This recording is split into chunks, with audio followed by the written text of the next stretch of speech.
saya bikin telanjang kelihatan burung-burungnya nanti. Kalau kemarin kan enggak, saya masih baik. Besok-besok saya tak bikin telanjang lagi kelihatan burung-burungnya. Serius, saya nggak main-main. Saya tantang Gus Yakut untuk berdebat dengan saya. Kalau kamu mah cuman kroco doang, nggak ngerti, kamu sejarah PKI aja nggak ngerti.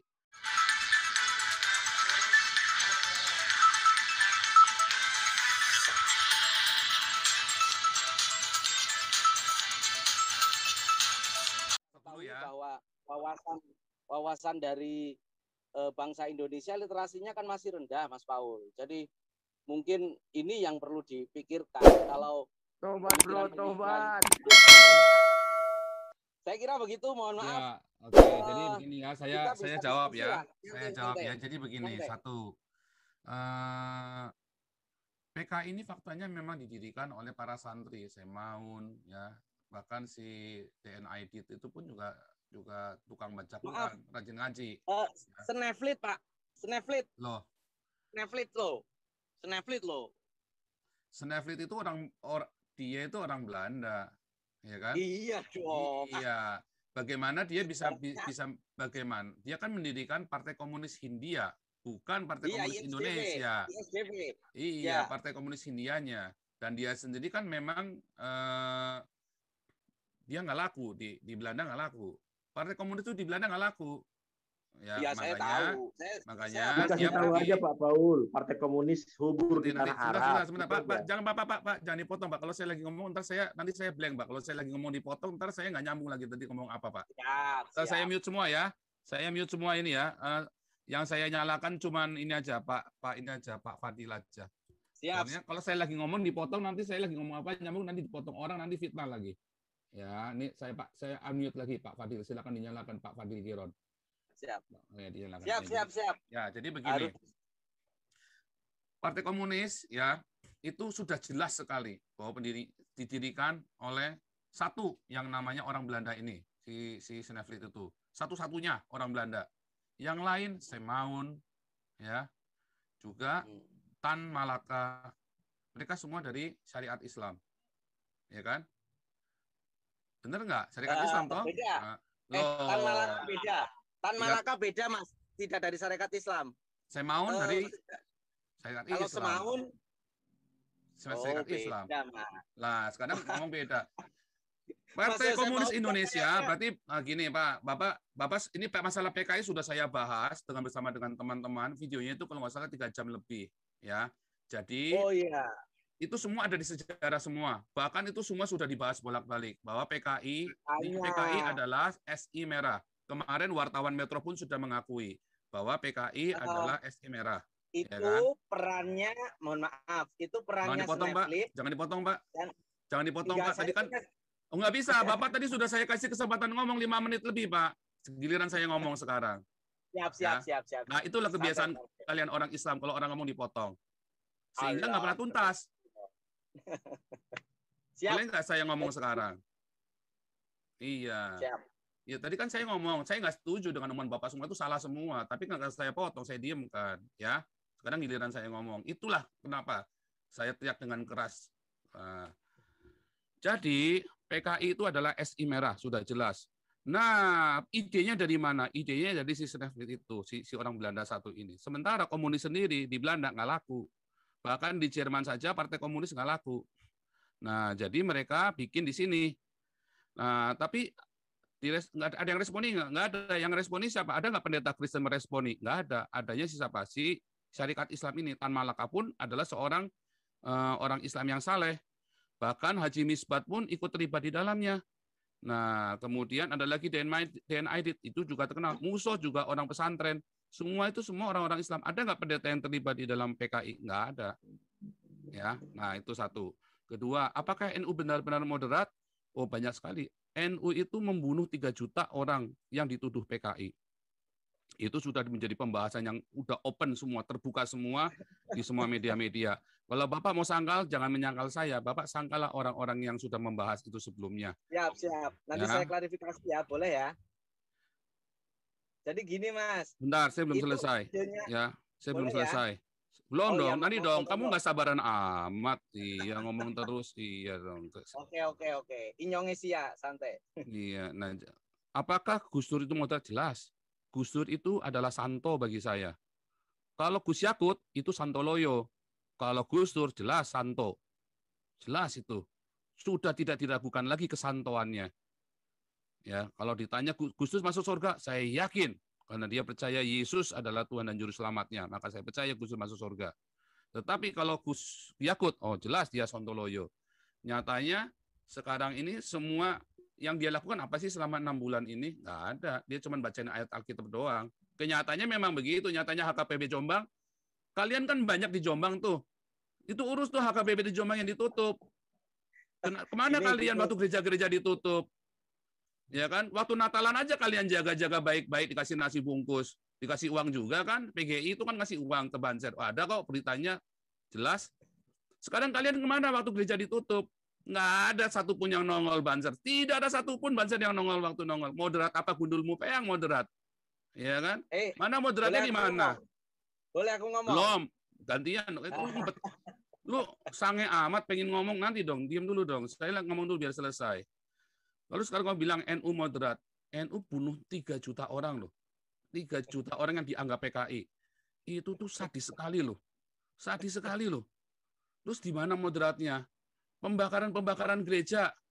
Di mana Banser? Jangan-jangan yang bakar orang NU juga, cuman ganti jubah doang. Penutupan gereja itu di wilayah NU semua loh. Bukan di wilayahnya Muhammadiyah loh, di wilayahnya NU loh. Jangan-jangan Banser juga itu cuman ganti baju doang. Moderatnya di mana? Kalian cuma bikin diskusi-diskusi, itu semua retorika. Ya sekarang buktikan aja itu gereja-gereja yang sudah ditutup itu, si Gus Yakut suruh buka. Kalau enggak saya bikin telanjang lagi fotonya nanti. Saya bikin telanjang kelihatan burung-burungnya nanti. Kalau kemarin kan enggak, saya masih baik. Besok-besok saya tak bikin telanjang lagi kelihatan burung-burungnya. Serius, saya nggak main-main. Saya tantang Gus Yakut untuk berdebat dengan saya. Kalau kamu mah cuman kroco doang, nggak ngerti, kamu sejarah PKI juga nggak ngerti, ya kan? Jadi saya mau tanya moderatnya kalian di mana, gitu ya? Oke, itu mikrofonmu belum nyala itu. Oh, bentar. Saya nyalakan lagi ya. Ya, dinyalakan juga, Fadil. Oke. Saya mau bicara panjang nih, jadinya nggak boleh, di menarik. sini dibatasin karena masalahnya Oke. kamu yang kamu bicara, sebentar, yang kamu bicara itu sudah dibahas semua. Mikrofonmu mati. Jangan kepencet mikrofonmu. Kamu pencet-pencet apa tadi itu? Oke. Perang Dunia I itu, Mas, itu betapa banyak orang yang mati di Eropa. Perang Dunia II juga sama. Itu ngeri kalau mau cerita itu. Betapa kolonialisme di Amerika itu yang pasca Gold, Gospel, dan Glory abad 14-15 itu, saya kira kita tahu semua lah betapa orang-orang yang suku aslinya di sana itu Apache dan sebagainya hilang. Terus kita semua di Indonesia selama lebih dari 3 abad, ya ampun, berapa puluh juta orang yang mati akibat kolonialisme yang dari Eropa. Anda hanya bicara soal dekat, peristiwa 65 itu ada banyak versi. Anda hanya pakai versi seolah-olah di lapangan hanya NU yang bertabrakan. Anda baca dong, banyak sekali tulisan tentang 65 itu. Ada versi, ada Amerika bermain, ada Eropa bermain, ada banyak itu. Dan Anda salah kalau bicara bahwa komunisme di Indonesia itu Islam yang inisiatif. Bukan. Snogugronje itu yang ngompori juga agar Islam model FPI itu berkembang, agar DITI itu berkembang. Itu Snogugronje yang ngajarin, yang pura-pura masuk Islam. Termasuk, jangan salah juga, bahwa komunis itu juga sama, si Sneflit yang masuk. Dan itu ide-ide komunisme itu, kapitalisme kan dari Eropa, Pak. Orang Nusantara kita gak kenal dari zaman Gajah Mada, dari zaman Ratu Kalingga, Ratu Sima, abad 6 Masehi. Kita semua sudah oke bicara soal keadilan. Lah ketika kemudian masuk berbagai macam ajaran agama dan sebagainya, di situ kita perlu banyak berdiskusi. Beda dong antara ajaran dan orang-orangnya. Saya sebenarnya nggak mau ngotot, cuma begini loh.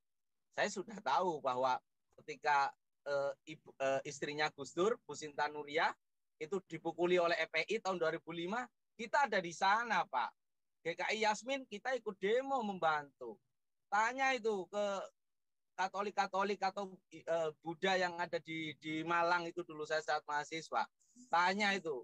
Wong sampean juga saya nggak tahu. Kenyataan. Maaf ya Pak Paul, saya tanya, apa yang telah kau berikan untuk Indonesia? Itu aja pertanyaannya. Kita itu dari nenek moyang, kamu itu kakekmu aja sudah masih di Cina kok, Kuomintang kok. Apa yang telah kau berikan untuk negaraku? Ternyata saat situasi begini kamu malah keluar. Lah saya kan jadi curiga. Anda ini mainannya. Itu sudah terlalu subjektif. Saya jawab ya. Udah terlalu subjektif. Terima kasih. Oke. Saya jawab ya.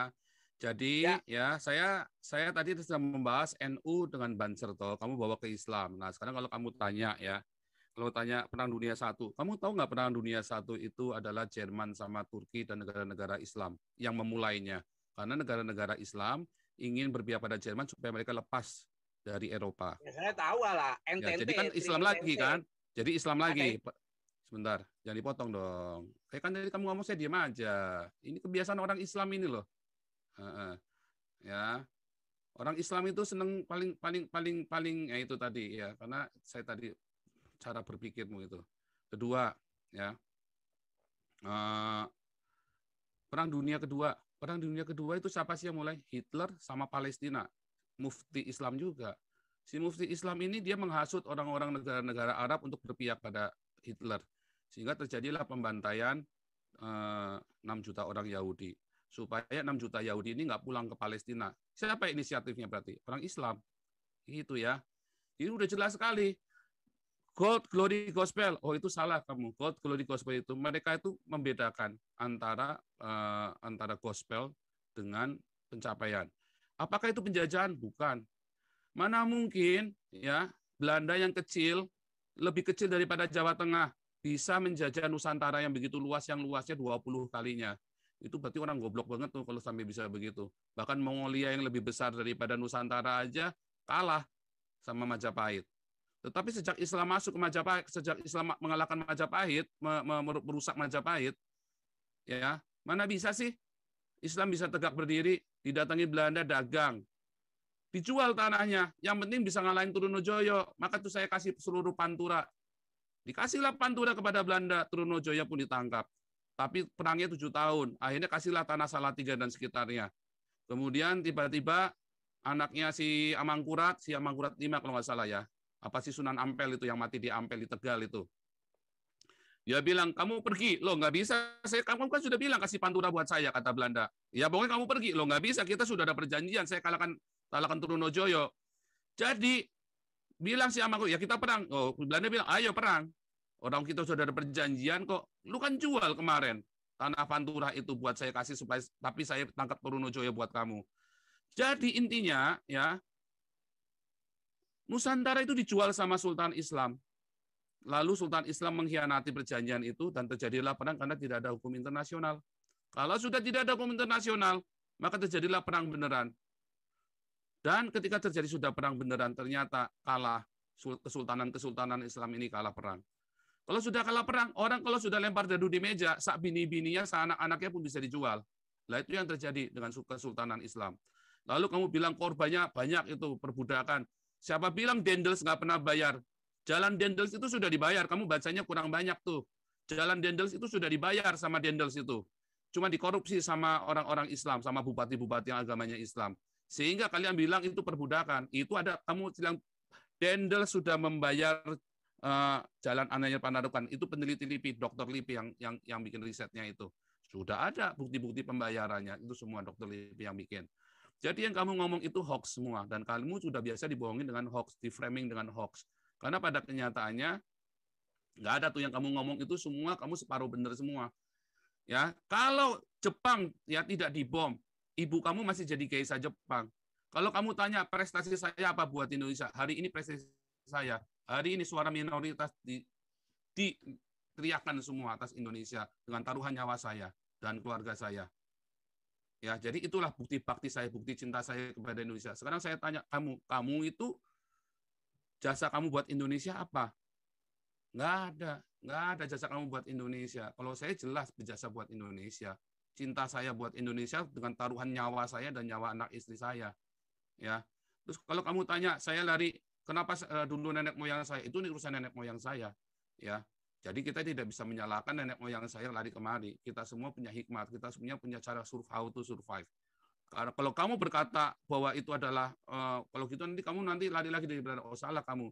Karena kita ini warga negara dunia. Di era ini kita adalah global citizen.